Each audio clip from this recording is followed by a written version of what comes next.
Welcome to the deep dive. We're here to sift through the noise, find those crucial nuggets of knowledge, those insights that really matter, just for you. Today we're heading out, metaphorically speaking, to one of those places, the kind that still feel genuinely secret, places just off the edge of the familiar map. We're talking landscapes of raw, untamed beauty, where the rocks themselves seem to tell stories of creation, and ancient cultures aren't just present, they're woven right into the mountains.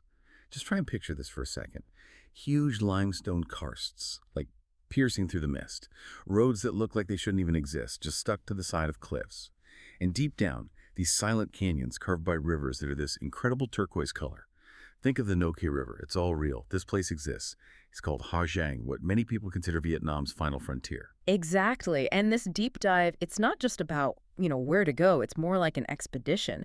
We're looking at it as a living geological museum, for one. Wow. The Earth's history is just right there, visible. But it's also a sanctuary for these ancient cultures. The land is harsh, incredibly harsh, but that harshness, it's forged this profound human spirit. Resilient, beautiful. That's a great way to put it. So our mission today is pretty clear. We've looked at the sources, especially Ha Giang, Vietnam's final frontier unveiled, to really get what makes this place tick. Why is it so unique? Why is this moment right now such a critical point in its history? And maybe most importantly, how can you, the traveler, experience it thoughtfully, responsibly? Yeah. Okay, let's unpack this Yeah. and dive into the heart of Ha Giang. So where do we even start? I guess with the sheer visual power of it all. You almost run out of words, don't you? You really do. Speaking of Ha Giang means speaking in superlatives. It's not just pretty, it's majestic, grand. Yeah, those limestone karsts we mentioned, they're not just hills. They're these unique formations, Oh, right? yeah. Shaped over millions of years. Dissolved bedrock, essentially, limestone. And they just thrust upwards, often covered in mist. It gives them this ancient, almost mystical feeling. Like stepping back in time or into a place that holds time differently. Precisely. And then there are the roads. Oh, the roads, right. Not your average highway. Not even close. They're feats of engineering, just clinging to these vertical cliffs. It's like, well, it's dizzying. You must feel like you're right on the edge of everything. You do. Constantly reminded of the scale, the drop below. And then deep in those canyons, you have the rivers, like the No Q. That emerald green water carving through stone for ages. It's incredible. It really is. The geology here isn't just background scenery, it's an active participant in the whole experience. What's fascinating here is how the landscape itself has sculpted not just the physical environment, but also the very soul and identity of its people. So it's more than just views. It's that living geological museum idea you mentioned. Exactly. Every sold in the rock tells a story. Millions of years of history right there. Ancient seabeds, tectonic shifts. You can almost feel it. Wow. And the cultural side, the sanctuary. Yes, that's equally profound. For centuries, Ha Giang was incredibly isolated. The mountains, the terrain, they formed a natural barrier. Which must have been tough for the people living there. Immensely tough, no doubt. Subsistence farming, harsh conditions. But that isolation also acted as a shield. It meant the different ethnic groups, the Hmong, the Tay, Dao, Jie, many others kept their unique languages, customs, farming methods, their whole way of life, largely untouched by modernization elsewhere. So the isolation preserved the culture. In a very real way, yes. It fostered this amazing resilience, this deep, deep connection to their ancestral land. You still feel that connection very strongly today. You see it, don't you? The sources talk about the colors. Yeah. Against all that rock and mist. Ah, yes, the clothing, it's stunning. Those electric pinks, deep indigos, fiery reds, worn by the local ethnic communities. It's such a striking contrast, isn't it? These brilliant, handmade textiles against the rugged, gray-green mountains. It's like they wear their heritage. A Hmong woman in her intricately embroidered indigo jacket, maybe some silver jewelry, walking a mountain path. It's not just clothes. It's narrative. Cultural identity made visible. It adds this whole human layer of artistry to the natural spectacle. Absolutely beautiful.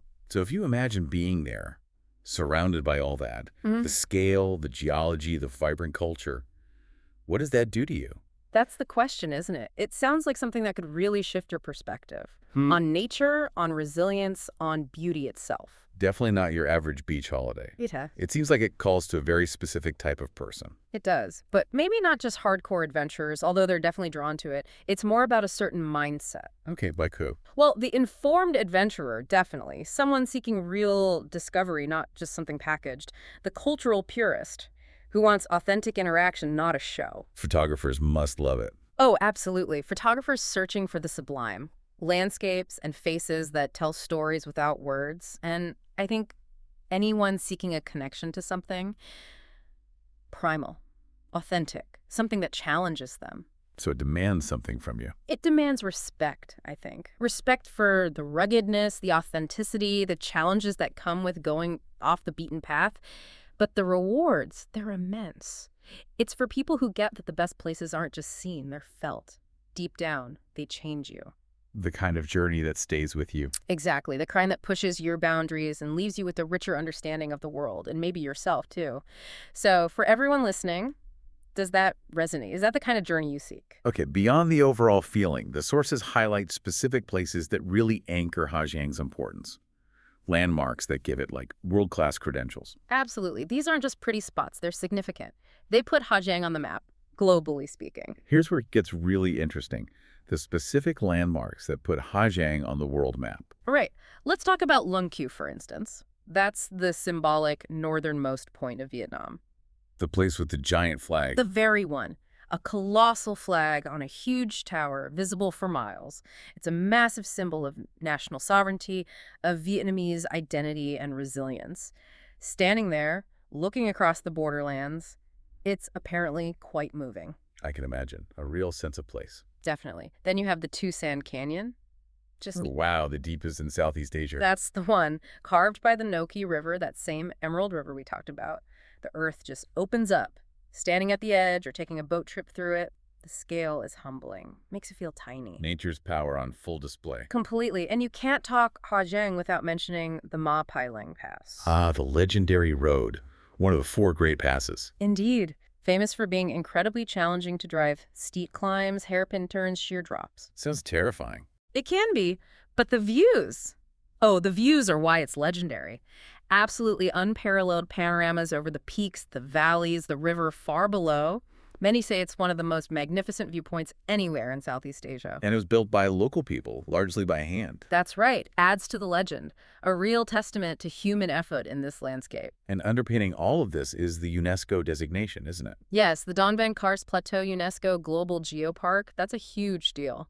What does that actually mean, in simple terms? It means its geology is recognized as being of global importance. It signals a unique natural heritage, everything from the 550-million-year-old rocks to the biodiversity and the unique cultures that have adapted to live there. So it reinforces that living geological museum idea. Exactly. It confirms the scale, the uniqueness, the sheer ancientness of this place. It's not just beautiful, it's geologically significant on a world scale. Okay, so it's clear Ha Giang is incredible, unique, but that brings us to the critical question.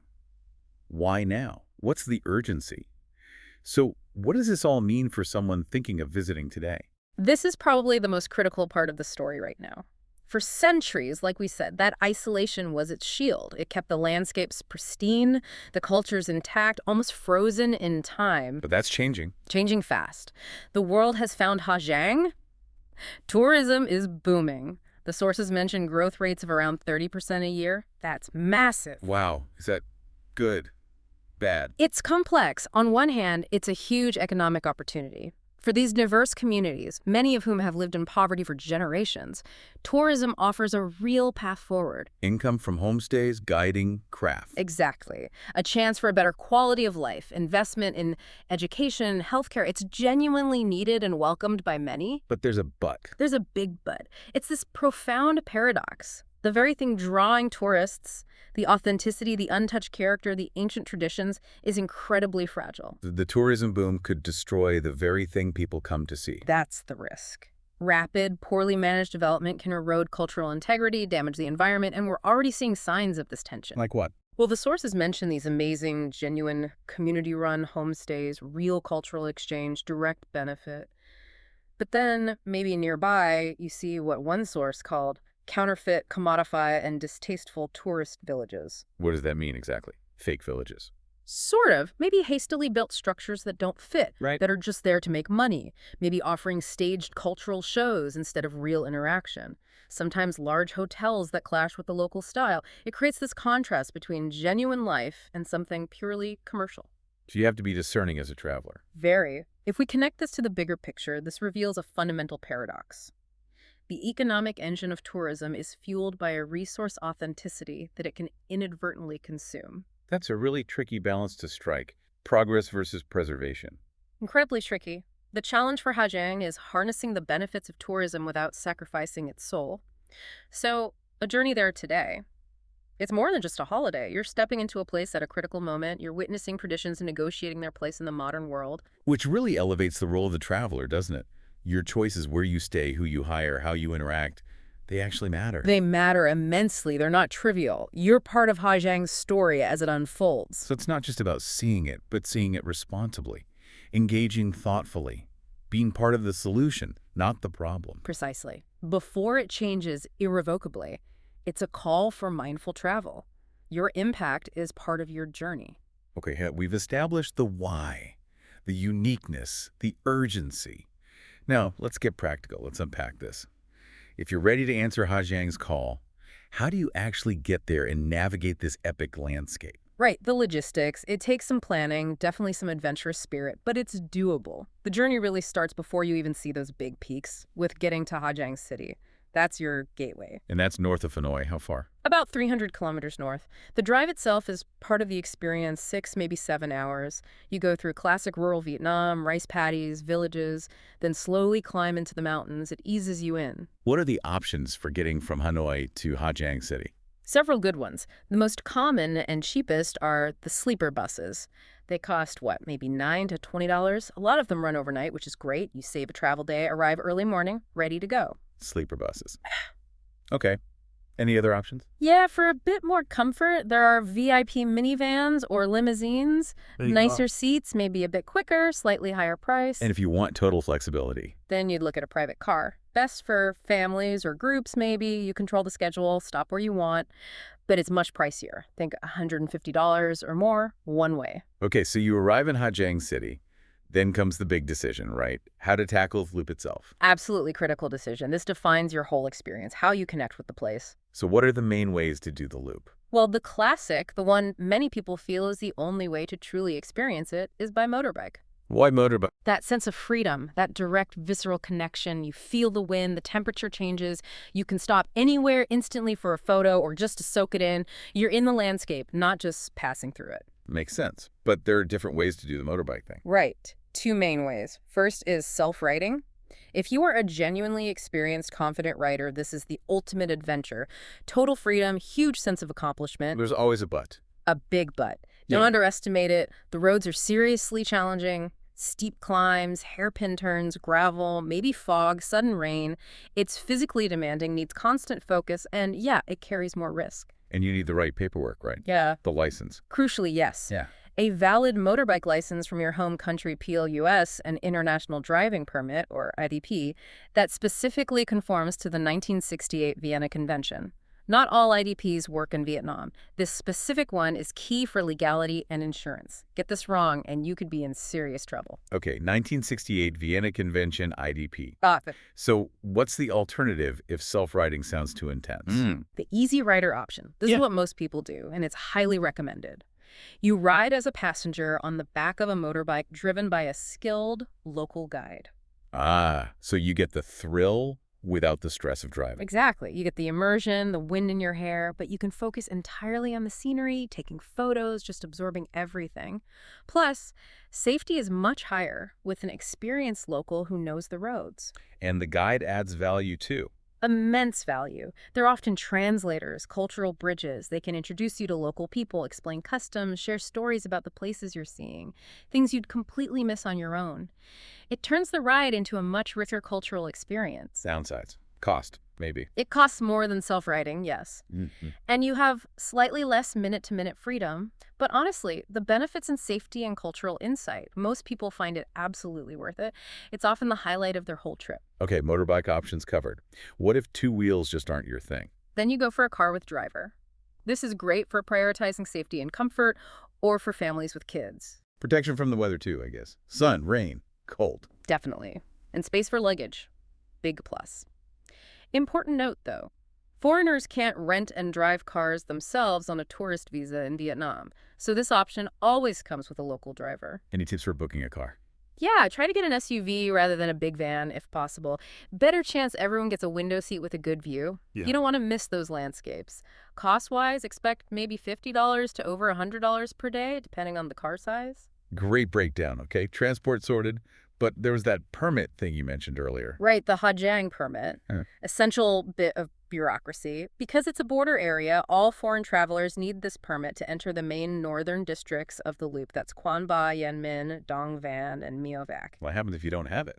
You get fined or even turned back at checkpoints. Not worth the hassle. How do you get it? Is it difficult? No, it's pretty straightforward. You can get it yourself at the Ha Giang Immigration Office in Ha Giang City, 415A Tran Phu Street.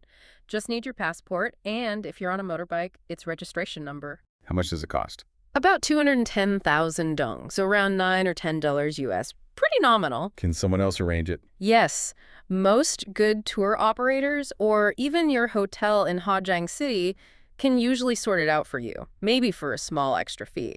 Saves you the trip to the office. It's just a small step, but a necessary one for a smooth trip. Okay, logistics nailed down. Permits sorted. Now the final big question. How long do you actually need for the loop? You said not to rush it. Absolutely crucial point. This isn't a trip to squeeze in. A 3-day itinerary. Well, you can do it. You'll hit the main sites, the famous passes, but it's going to be intense. Long days, lots of riding or driving. More like ticking boxes than soaking it in.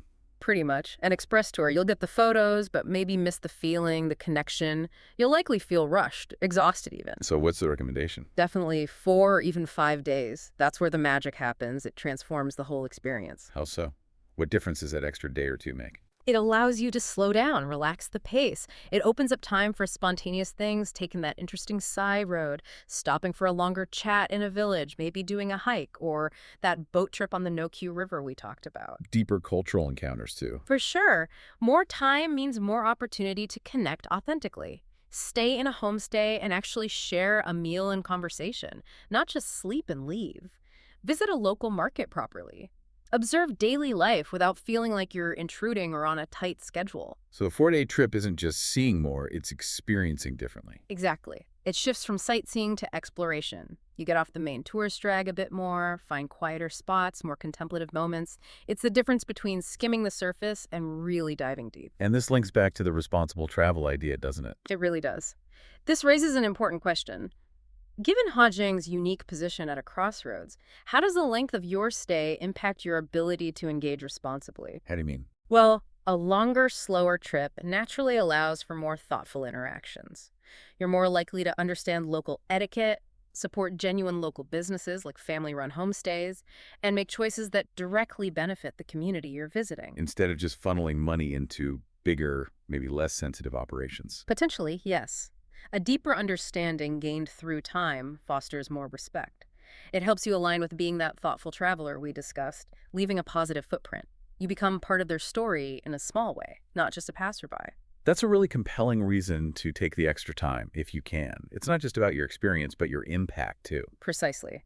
It allows you to fully appreciate the nuances, the culture, the sheer majesty, and contribute positively to its preservation. So when you're planning, really think about that. How deep do you want your dive into Ha Giang to be? Skim the surface or truly immerse yourself? So as we wrap this up, it's crystal clear Ha Giang isn't just another dot on the map. It's profound, unmatched beauty, ancient cultures clinging on. But fragile, too. Standing right at that crossroads we've talked about, navigating this wave of discovery and development, every visitor plays a part now. Which really underscores your role, doesn't it? Your choices, transport, accommodation, interactions, they ripple outwards. They genuinely impact the future of this place and its people. Absolutely. You're not just observing, you're participating in its story, whether you realize it or not. Which brings us to our final thought, something for you to chew on after we finish. Considering everything we've discussed, what kind of traveler do you want to be in a place like Ha Giang? And what legacy, however small, do you want your journey to leave behind?